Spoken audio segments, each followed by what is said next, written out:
It's good to have you join us on AD4TV Radio News Update, coming to you live from Abuja, Nigeria's federal capital. I am Merciful Ajinomo. President Muhammadu Buhari has arrived in Maiduguri, Borno State, Nigeria from Ethiopia to condole the people and government of Borno State over attack on commuters by insurgents in Auno along Maiduguri-Damaturu Way, where so many lives were lost and several people injured, as well as properties worth millions of naira destroyed. Governor Babagana Zulum of Borno State, who received President Muhammadu Buhari in Maiduguri, urged the army to relocate its post from Auno to a further distance to secure lives. The University of Maiduguri UNIMAID, through a statement by Professor Danjuma Gambo, condoles its staff and other members of the university community over the gruesome killings of innocent citizens, including some university students, by Boko Haram insurgents at Auno village, Borno State, northeast Nigeria. The university called on all staff and students to restrict their movement and exercise vigilance as they go about their legitimate and normal businesses. In a related development, the Nigerian Army has handed over 3 students of the Federal Government Girls College Maiduguri rescued from insurgent captivity to their families in Borno State, northeast Nigeria. The theatre commander of Operation Lafia Dole, Major General Olusegun Adeniyi, disclosed this while presenting the rescued students to their families on Monday in Maiduguri, Borno State capital. He explained that the students were rescued unhurt after a gun battle between the insurgents and the Nigerian Army. Yesterday, 9th of February 2020, Boko Haram came with 15 gun trucks. Within less than 2 minutes, did a snap operation and they kidnapped 3 students.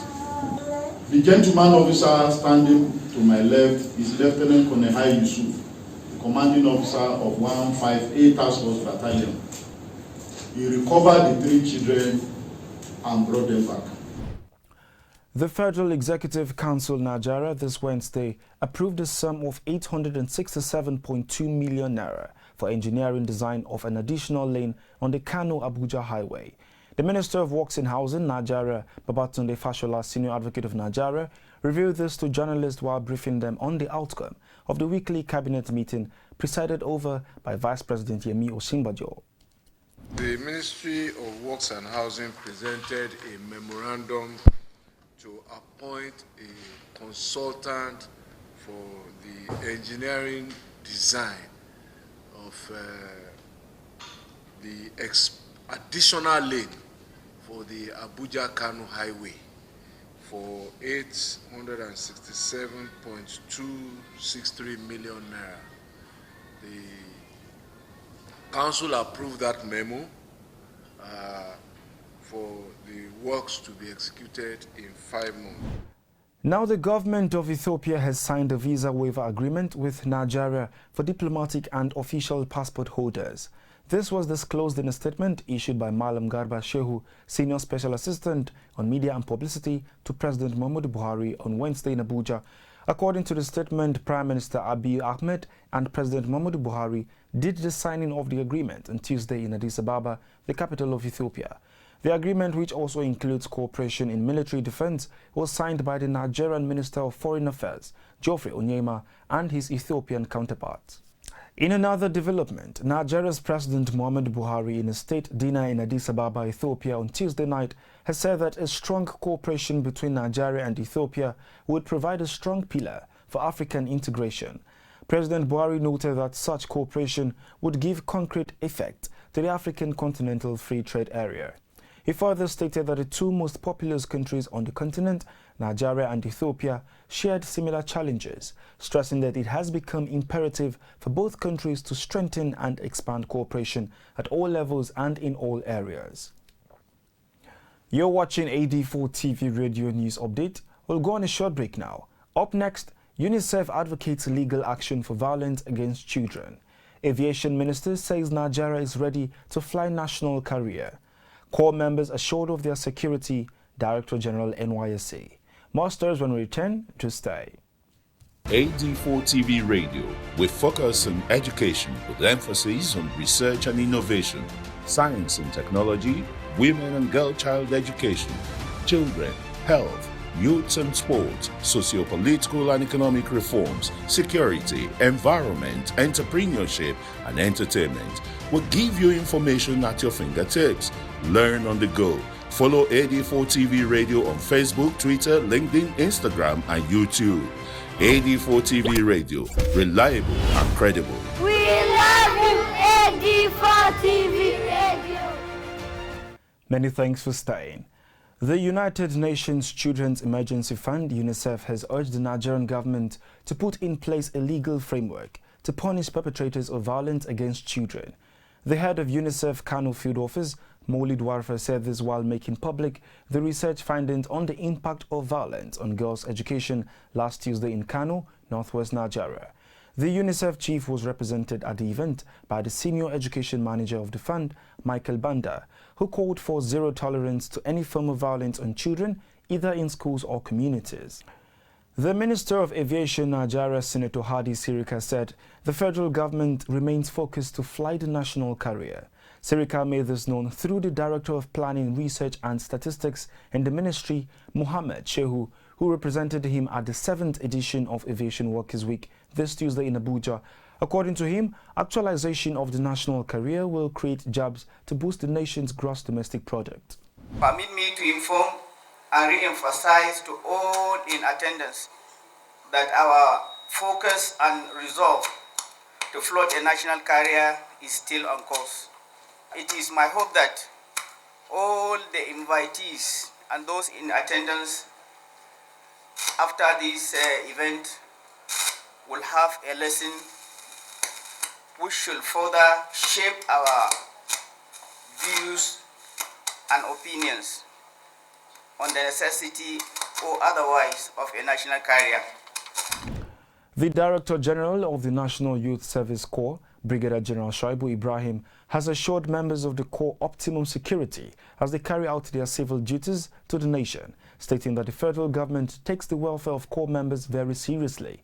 Shaibu, who made the statement on AD4TV Radio exclusive interview, added that the youth Corps members are often given security tips by experts at the orientation camp in order to help safeguard themselves. The federal government takes the welfare of the Corps member very, very seriously. And I do tell the Corps members in camp and in whatever fora that their security should be very, very paramount to both to us and themselves, because you don't have to put yourself in harm's way. You must be very conscious of your security. And that is why in camp we give them security tips. There are pamphlets that they are taught. We invite security experts, both even from the DSS, the police. They do come around, educate them, tell them the do's and the don'ts. The Director General of the Bureau of Public Enterprise in Nigeria, Alex Oko, has said that privatization is not responsible for the poor performance of privatized public enterprises, but rather the wrong choices of core investors. He made a statement this Wednesday at a press briefing in Abuja, Nigeria. It's not fundamentally the privatization of these enterprises that are not, that is faulty, but it's the selection of the core investor. That's where we got it wrong. Because you see that Nikon Luxury was privatized, Transcorp Hilton was privatized, the same line of business, hospitality, the same environment, but two different outcomes.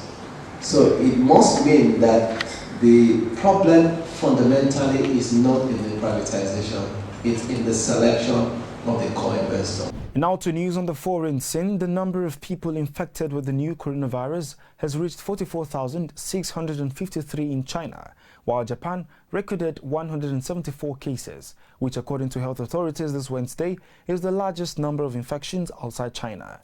According to the China's National Health Commission, 97 deaths and 2,015 new infections were reported over a 24-hour interval in mainland China. The total death toll in China climbed to 1,113, while 2 other patients died in the Philippines and Hong Kong. Meanwhile, Japan's health ministry confirmed 39 more people on a cruise ship off Yokohama have tested positive to the virus. Still on coronavirus spreading outside China, about 300 employees have been evacuated from Singapore's biggest bank, DBS, after one person tested positive to the deadly coronavirus on Wednesday. As a precautionary measure, all employees on the floor have vacated the premises to work from home. Singapore had earlier reported 47 cases of the new virus, which is one of the highest records outside China. On a lighter mood, a flock of crows is called a murder. Interestingly, it is the same spelling as in to kill. Did you also know that a group of owls is called a parliament? Funny yet insightful.